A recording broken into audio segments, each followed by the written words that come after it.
Hi, this is Rian Portuguese, your millennial psychologist, and welcome to the Breakdown Podcast, where we break down the thoughts, feelings, and experiences that make us human.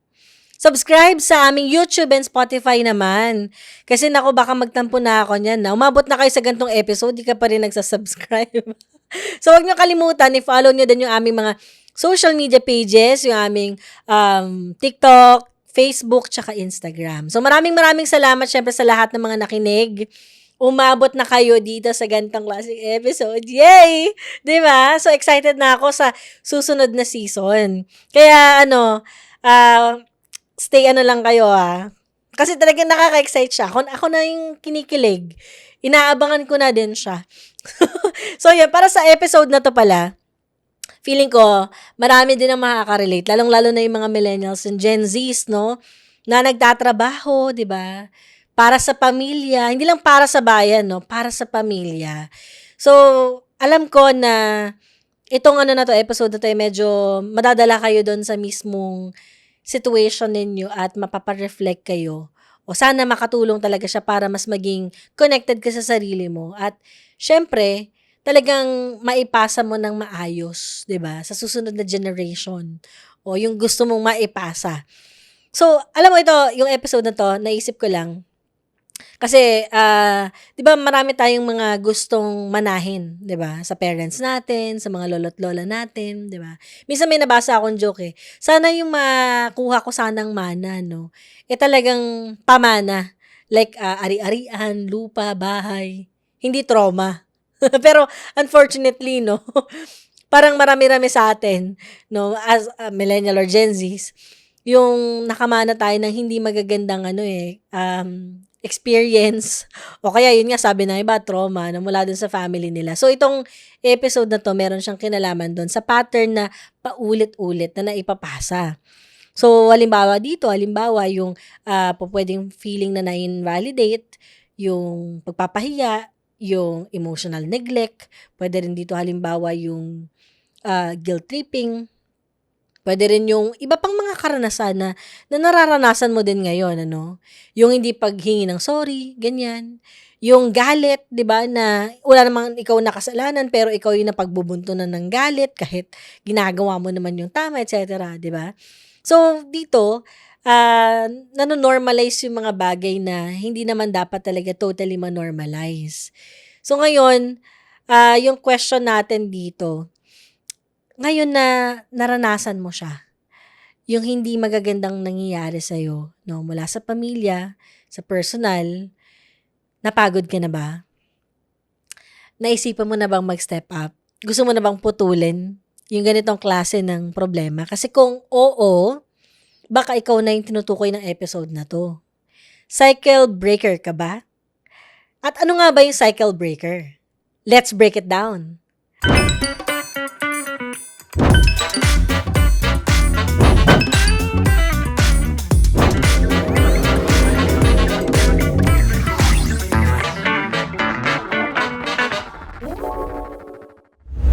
So, malalaman natin na yung isang tao, cycle breaker siya kapag nagsisimula siyang mapansin yung mga patterns na hindi madalas mapansin ng iba. Halimbawa, yung mga dating akala na normal, biglang nagmumukha na siyang malinaw sa'yo na unhealthy pala, unfair pala, parang form pala ng invalidation yun, et cetera. Basta nandun yung na-enlighten ka na dun sa mga dati na normalize sa'yo. Ngayon, nafe-feel mo na there's something wrong. Pupwedeng, yun, no? Isang example yun na pupwedeng cycle breaker ka, no? Pero syempre, tingnan pa natin iba pang mga signs, no? Para masabi nating cycle breaker ka talaga. So, kapag halimbawa, nandito din syempre yung intention natin na ayaw nating maipasa yung pain na naranasan natin before o sa susunod natin halimbawang partner or sa magiging anak kung sakaling mag-isip man kayo na gusto niyo magka-anak. Ayan, ayaw niyo ipamana yung mga naranasan ninyong hindi maganda.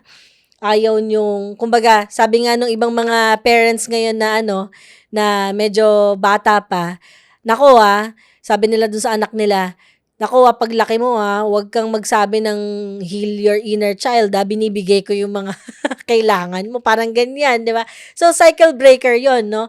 Na naiisip mo kasi sinusubukan mo ng i-break yung pattern o mula dun sa past mo. So dito din pumapasok yung usapin ng intergenerational trauma, no? May mga sugat na hindi lang siya very personal sa'yo, no? Kundi nararanasan siya ng mga family member din, no? May pattern siya from the family. Hindi nahihil halimbawa yung mga ah, situation na 'to, yung mga bagay na 'to 'no, at, nararanasan pa rin siya, hindi lang ikaw kundi nung iba pang mga members of the family, pati yung mga sumunod pa sa'yo, ayan. So, intergenerational na trauma. Pero ang hirap gamitin agad kasi yung word na trauma, 'di ba? So, hindi naman porket na nakakaranas ka halimbawa ng hindi maganda, trauma na siya. So, linawin ko lang naman kasi baka naman may magsabi dito na, "Ano ba 'yan, pina-pathologize na naman." Hindi naman.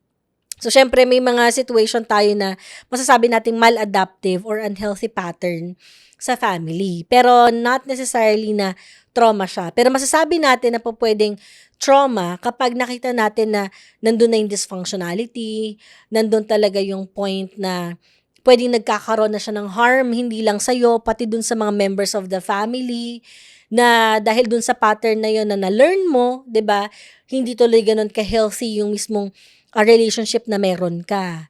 Puwedeng nagfe-fail, puwedeng nagli-lead halimbawa sa abusive and toxic relationship, et cetera, et cetera. And kayo din mismo sa loob ng tahanan ninyo, instead na maayos na pinag-uusapan yung mga bagay-bagay, puwedeng nagsisigawan, nagkakaroon ng threat, et cetera, et cetera. Yun po puwede natin sabihin na parang, "Uy, puwedeng intergenerational ano din, trauma." Kasi hindi lang siya something na evident sa family ninyo or sa household ninyo, it's something na evident din halimbawa dun sa mga iba pang ano ninyo 'no, relatives ninyo. Pero yun nga, kung sakali man na, nararanasan mo 'to 'no, napuno ka na isang araw, nagising ka at nasabi mong, "Ayaw ko na." 'Di ba? So, ibig sabihin, puwedeng nagiging cycle breaker ka na and good thing yun. Good thing na naiisipan mo ng mag-step up, naisipan mo na na meron kang gagawin at hindi na ito maipasa 'no? So, ngayon siyempre maraming mga cycle breaker na takot 'no, takot na maging katulad talaga ng parents. Kaya nga nasabi mo, "Ayoko ng maging katulad nila, or gusto ko ng putulin, eh." Pero siyempre yung mga takot na 'to na ayaw natin maging katulad ng parents natin, kamag-anak natin na alam mo yun, dine-demonstrate natin na maging bad ano sila, bad role model. Ayaw natin maging tulad nila. May times na, sa hindi mapaliwanag na ano 'no, na sitwasyon, minsan nagagawa pa rin natin yung mga bagay na nagawa din nilang hindi maganda, 'no, na-catch natin. So, ang question ngayon dun, bakit, 'di ba? Bakit na kahit na ayaw kong maging tulad nila, I can't help, parang nakukuha ko pa rin or parang nagiging katulad ako ng tatay ko, ng nanay ko, or nung kung sino man, 'no, bakit? Kasi familiar pattern siya. Natutunan mo siya. 'Di ba puwedeng na-normalize 'yun sa inyo at siyempre kung na-expose ka sa mahabang panahon na gano'n, 'di ba? Siyempre may mga iba pang factor kung bakit din siyempre mas nagsi-stay sa'yo 'yun or nagagawa mo din siya. Ayoko naman sabihin na Freudian siyempre, 'di ba? Pero may ibang mga factor din kung bakit siyempre nangyari 'yun, 'di ba? Halimbawa nare-reinforce pala siya, 'di ba? Yung gano'ng klaseng, pag-uugali kaya minsan nagsi-stay din siya. Unaware ka, 'di ba? So, may mga rason kung bakit mo siya nagagawa tulad nung na-mention ko. Siyempre kapag ano ka, kapag nase-stressed out ka pa, mas madali siyang balikan. Siyempre nandun yung moment na nagbabago ka naman. Sinusubukan mo naman mag-deviate or magbago dun sa nakasanayan mo.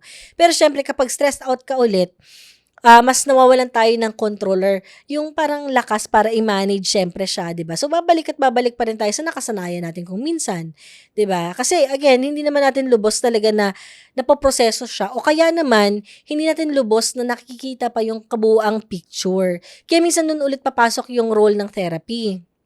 Kasi may mga blind spots tayo, eh.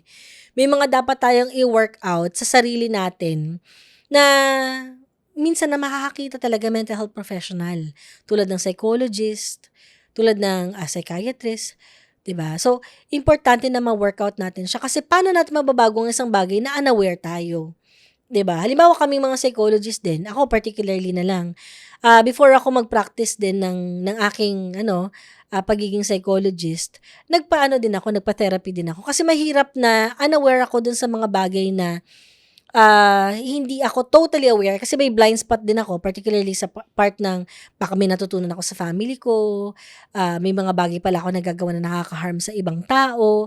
Napakahirap nun na maipasa din halimbawa dun sa mga taong tutulungan ko na instead na makatulong ako, makakasama pa. So, normal siyang ginagawa ha. Kaya sinasabi ko to sa inyo ngayon, kasi tanong din yan sa amin ng mga tao, ang mga psychologist ba may psychologist? Meron. Importanteng proactive din. So, babalik tayo doon. Kung gusto natin maging cycle breaker, kailangan aware tayo dun sa blind spots natin. Mahalaga nagpapacheck din tayo kung kaya natin. Kung hindi man, kasi wala pa tayong pagkakataon, makakatulong din naman yung mga self-help na mga podcast tulad nito, di ba? Ayan. So, ang pagiging cycle breaker, pagiging aware siya at pagiging accountable sa mga actions natin na hindi maganda at syempre nandun din yung commitment natin talaga na willing tayong matuto para magkaroon tayo ng pagbabago. Kasama din dito syempre, isingit ko na din yung marunong tayo makinig sa sinasabi ng ibang tao. Syempre yung mga tao na nagsasabi sa atin, mga pinagkakatiwalaan natin.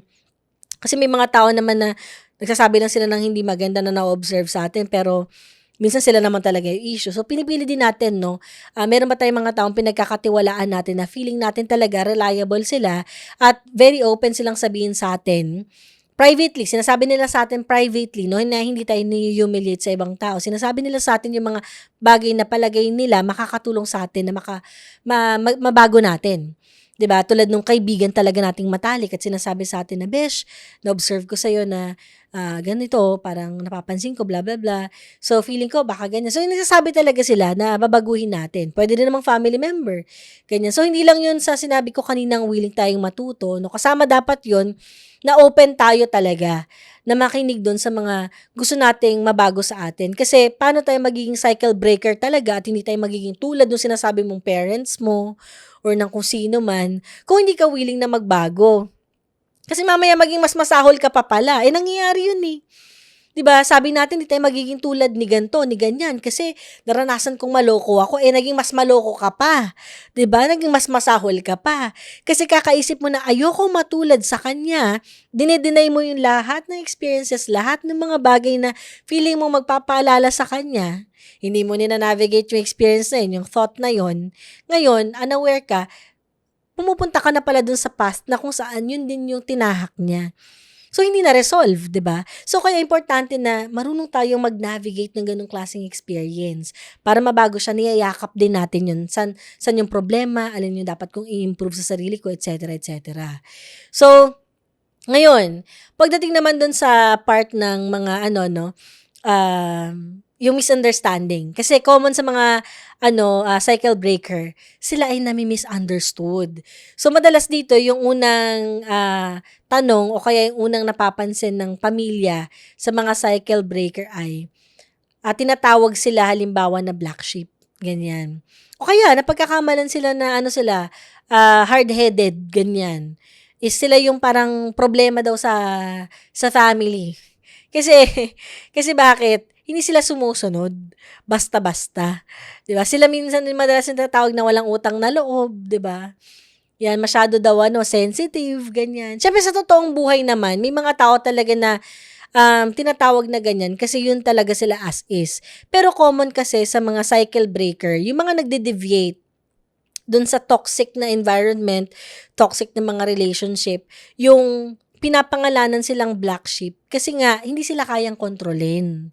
Hindi sila kayang ikulong dun sa kahon na dapat ganito ka, dapat sumunod ka sa ganitong klase expectation. So, natatawag tuloy siya na problem child.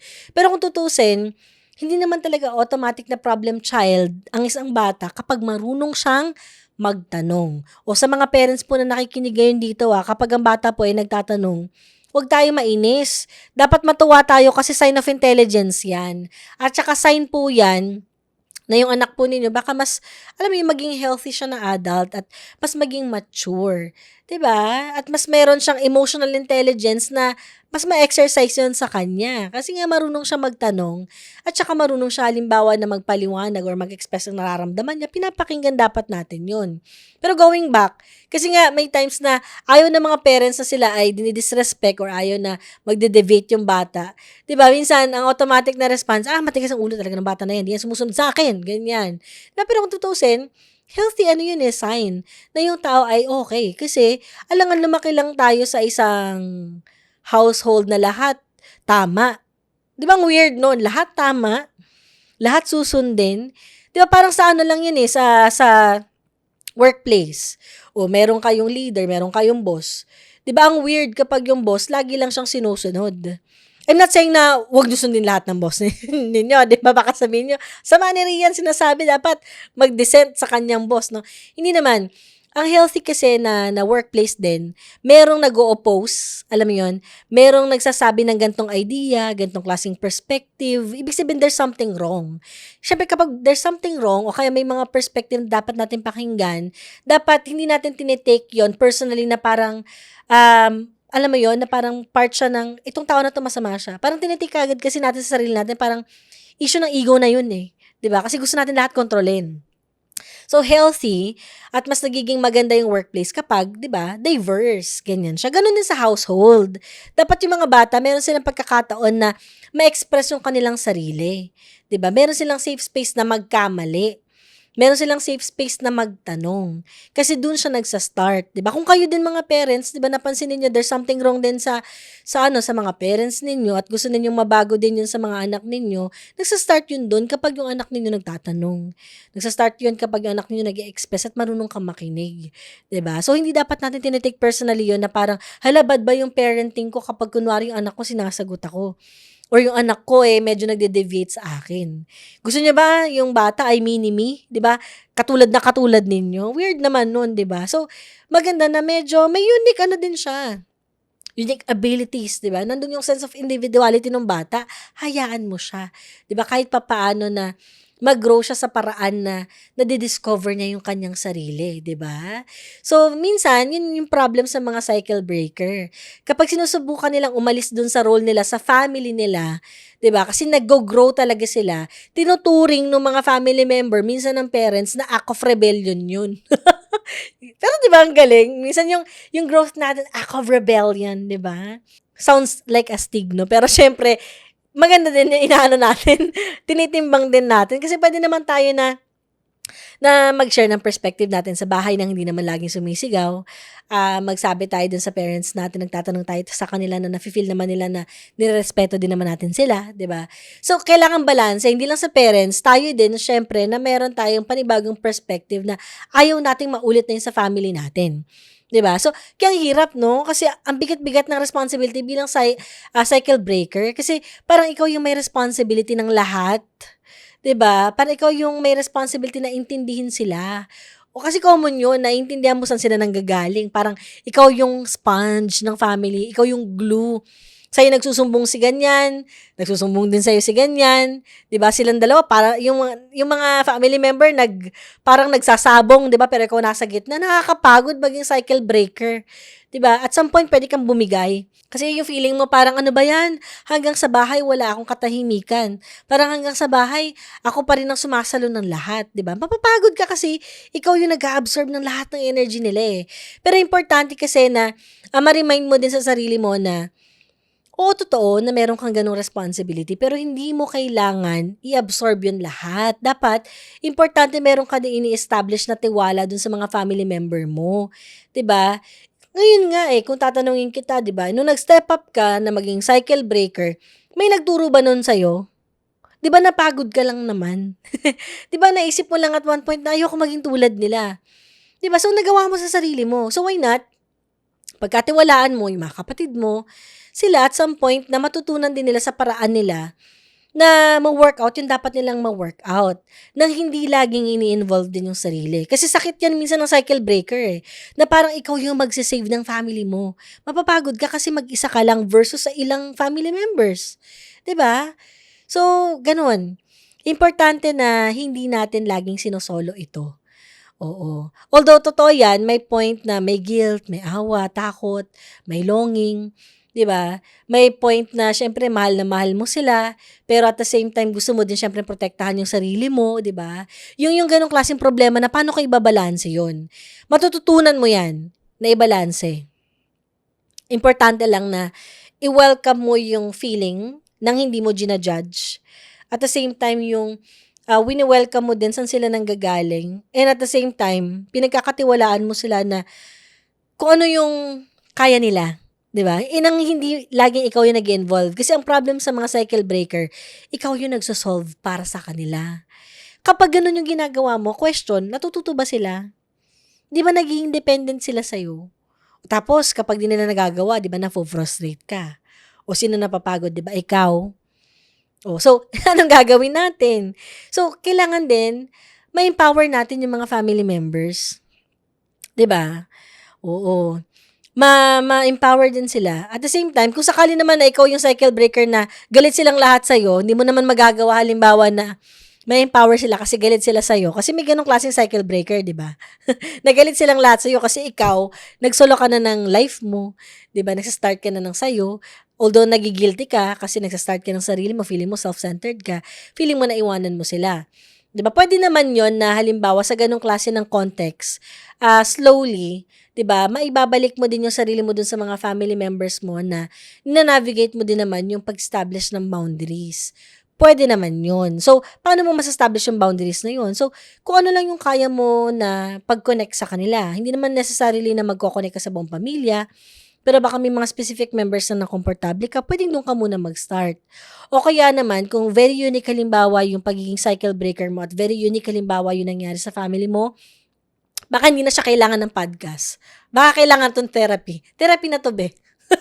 Hindi ko kayang ma-discuss yun dito sa buong podcast, di ba? Kasi baka iba na yung context mo. Pero going back, ganun kahirap yung pagiging cycle breaker, di ba?